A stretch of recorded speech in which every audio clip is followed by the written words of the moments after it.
Bonjour, alors aujourd'hui on va parler de la séquence 12, donc suivre et modéliser l'évolution d'un système siège d'une transformation chimique. Plus simplement, on va parler de la cinétique et de la vitesse des réactions chimiques. Donc chaque transformation chimique se déroule avec une vitesse qui lui est propre. On a certaines réactions qui vont être plutôt rapides, comme par exemple la réaction des ions permanganate avec les ions fer-2. Voilà, réaction qui entraîne la décoloration quasiment instantanée des ions permanganate. C'est une réaction, par exemple, on s'en est servi en début d'année pour faire un titrage, un dosage par titrage. Hein, rappelez-vous que les réactions support des titrages doivent être rapides, et ben là c'est un exemple de réaction qui est plutôt rapide. Donc on a des réactions qui sont beaucoup plus lentes, comme par exemple la formation de la rouille, hein, l'oxydation du fer, qui est une réaction très lente, qui prend plusieurs jours. Donc déjà, on va pouvoir essayer de voir quels sont les facteurs qui vont avoir une influence sur la vitesse des réactions chimiques. Alors, on en a deux principaux.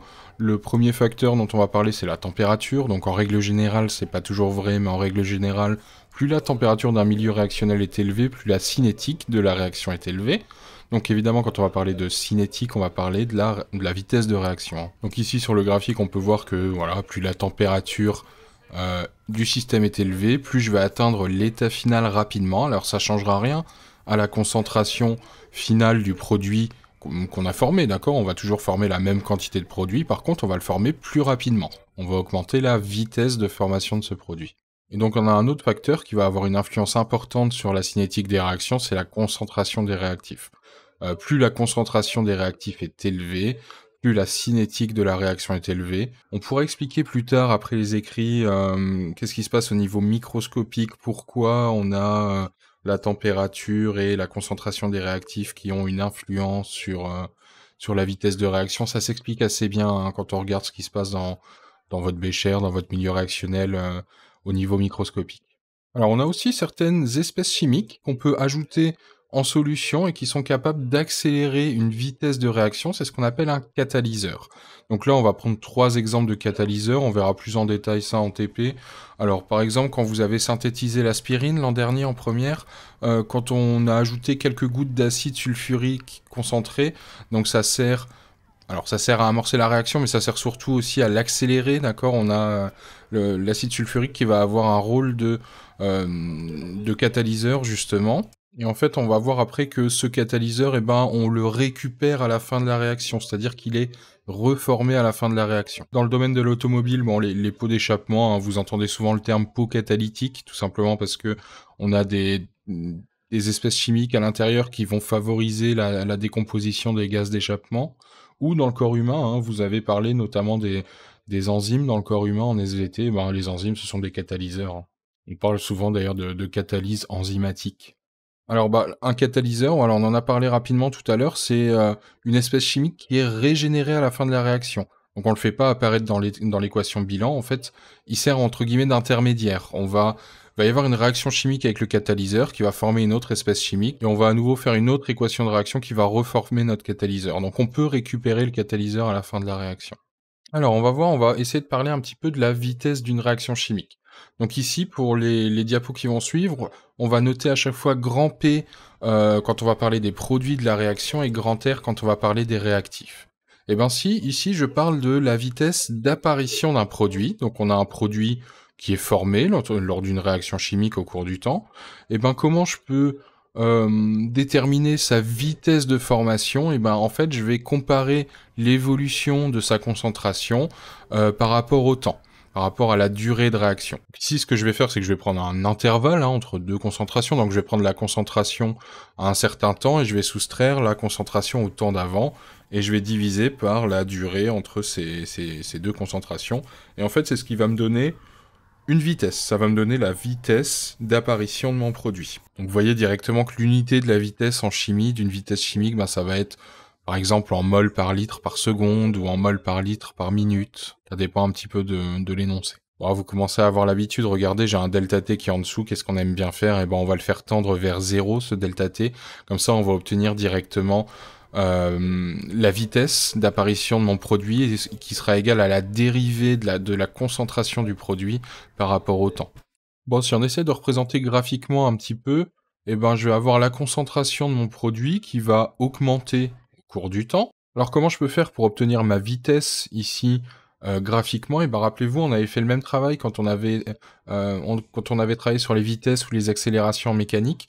Je vais prendre, si par exemple je veux la vitesse au point T1, ici, je vais tracer ma tangente en un point de la courbe, donc ici, bah, qui correspond au point d'abscisse T1, et je vais calculer le coefficient directeur de cette tangente. Je vous rappelle que le coefficient directeur de la tangente en un point de la courbe, ça correspond au nombre dérivé.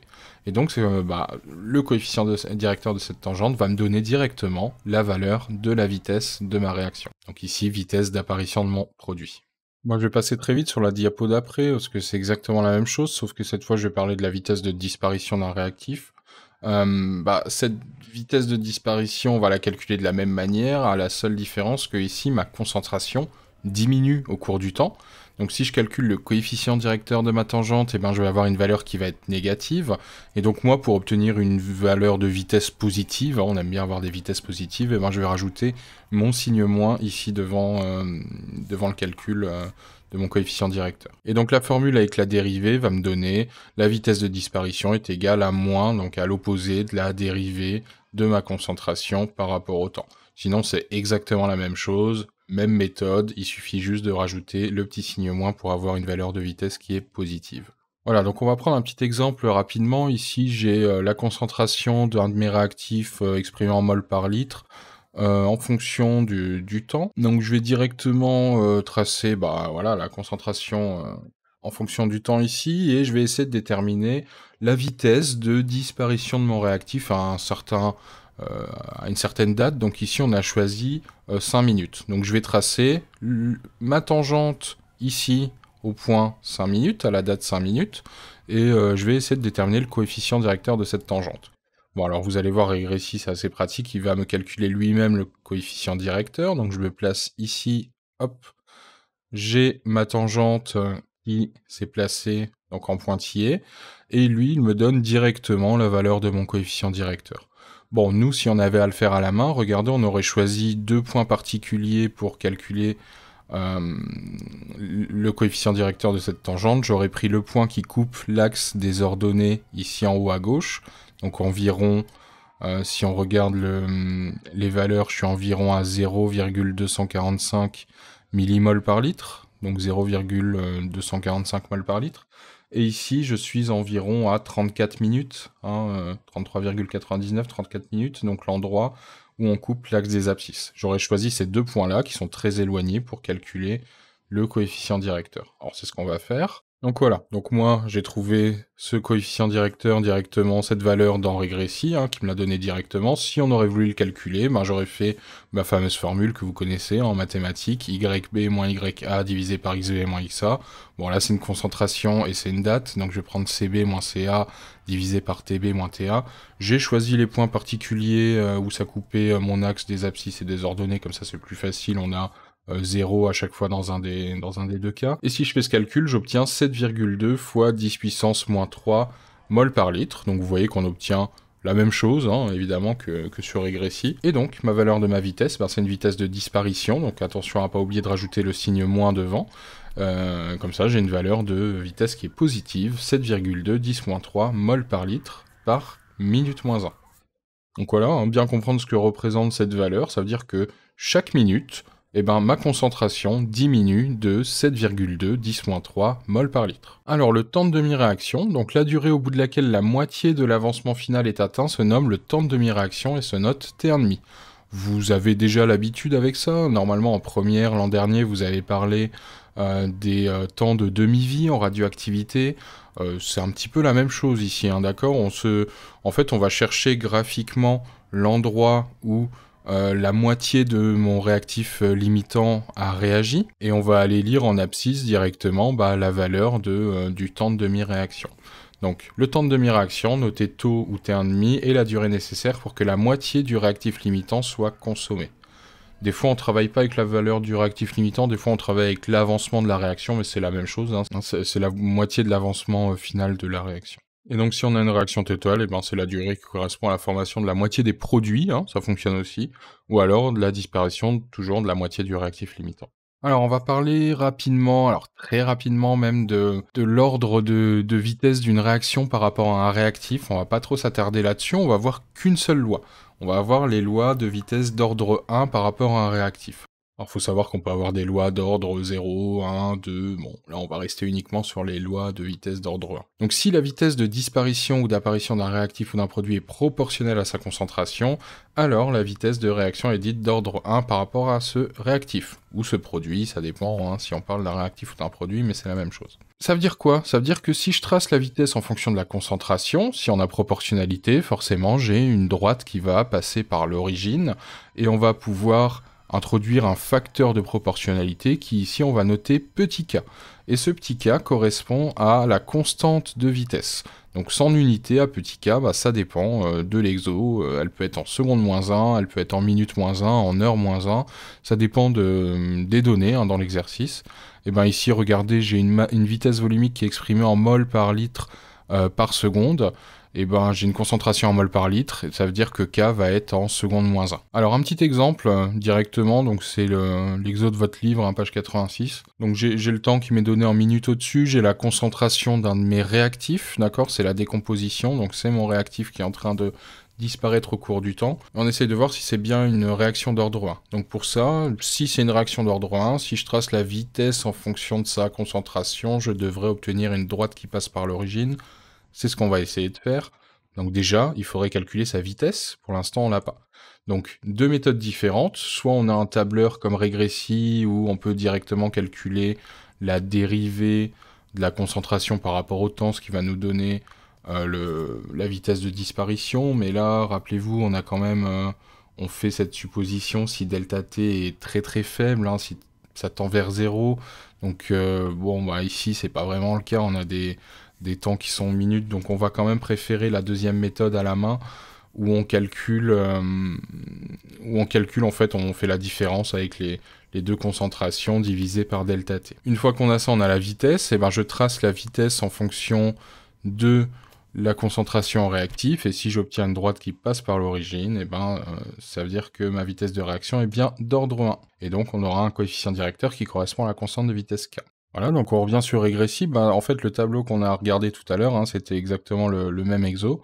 Donc je vais essayer de calculer la vitesse rapidement. Donc pour calculer une vitesse, je vous rappelle, on peut aller dans Ajouter et tout taper à la main ici. On a quand même l'onglet Expression qui est assez pratique pour faire ça. Donc la vitesse, c'est égal à la différence donc entre mes concentrations que j'ai notées C ici. Donc CI plus 1 moins CI, entre parenthèses évidemment, divisé par donc TI plus 1 moins TI. Hop. Alors, on n'oublie pas de mettre des parenthèses, évidemment. Et vu que c'est la disparition d'un réactif, je vais rajouter mon signe moins devant. Et donc là, je vais calculer comme ça ma vitesse. Donc il m'a ajouté la vitesse dans mon tableau. Alors regardez, il y a un petit souci au niveau des unités. Donc on va fixer ça. On va le forcer à mettre en mol par litre par minute. Hop, voilà. Comme ça, les unités sont correctes, j'utilise des mols par litre et des minutes. Et bien, si je trace mon graphique, donc si je veux tracer la vitesse en fonction, donc la vitesse en fonction de ma concentration ici, j'obtiens bien une droite qui passe, alors, droite, on va modéliser, mais j'ai une droite qui passe ici par l'origine. Alors évidemment, c'est des points expérimentaux, donc c'est pas parfaitement rectiligne comme en mathématiques, vous avez l'habitude. Mais voilà, si je modélise, j'ai une belle droite ici qui passe par l'origine, avec une valeur de K, pardon, donc de ma constante de vitesse, qui est égale à 31, 10 puissance moins 3, minutes moins 1. Et donc on a bien ici une vitesse qui est d'ordre 1 par rapport à mon réactif. Voilà, alors juste pour finir, on va aller un petit peu plus loin, on va commencer à parler un petit peu d'équations différentielles, même si on vous le demande pas explicitement ici dans cette partie, mais on aura à savoir résoudre des équations différentielles quand on parlera du condensateur, donc on peut regarder ça directement. Alors j'ai deux expressions ici pour la vitesse de disparition d'un réactif, par exemple. J'ai moins dr sur dt, ou alors j'ai k fois r si on est d'ordre 1. Donc je peux égaliser les deux, d'accord. Donc j'ai k fois r qui est égal à moins la dérivée de r par rapport au temps. Alors bah, ça déjà, ça s'appelle une équation différentielle, d'accord? C'est une équation qui contient à la fois une grandeur, la concentration de mon réactif, mais aussi sa dérivée. Et bah voilà, définition d'une équadif, et je vais réorganiser un petit peu tout ça. Je vais mettre le moins dt d'un côté, donc moins k fois dt, et à droite je vais avoir dr divisé par grand R. Alors ce terme à droite, ici la différentielle de la concentration, et c'est divisé par la concentration, ça ressemble peut-être à une dérivée que vous connaissez des mathématiques, c'est de la forme u' sur u. Et u' sur u, c'est la dérivée de ln de u, donc u avec une fonction hein, qui dépend de x généralement en maths, et moi ici bah, ma concentration elle dépend du temps. Donc je vais pouvoir déterminer la primitive de chaque côté, primitive à gauche, et ben primitive de dt ça me donne t, et à droite, et ben je vais avoir ln de r plus a. Donc ce ln de r provient du fait que voilà, la dérivée de ln de u est égale à u' divisé par u. Et ben vous savez maintenant comment on détermine la valeur des constantes. Quand on intègre, on se place dans les conditions initiales, donc je vais me placer à t égale 0. Et ben à t égale 0, la concentration de mon réactif, elle est égale à R0, d'accord, la concentration initiale à t égale 0. Donc ça veut dire quoi? Ça veut dire que A est égal à moins ln de R0. Et ben du coup je remplace, et vous voyez que j'ai une soustraction entre deux logarithmes, donc c'est de la forme ln de A moins ln de B, ben c'est égal à ln de A divisé par B, donc je vais le réécrire comme ça.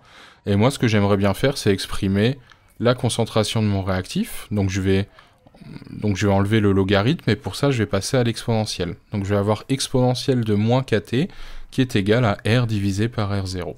Et j'ai plus qu'à isoler R, ce qui me donne la petite formule en jaune qui vous est donnée.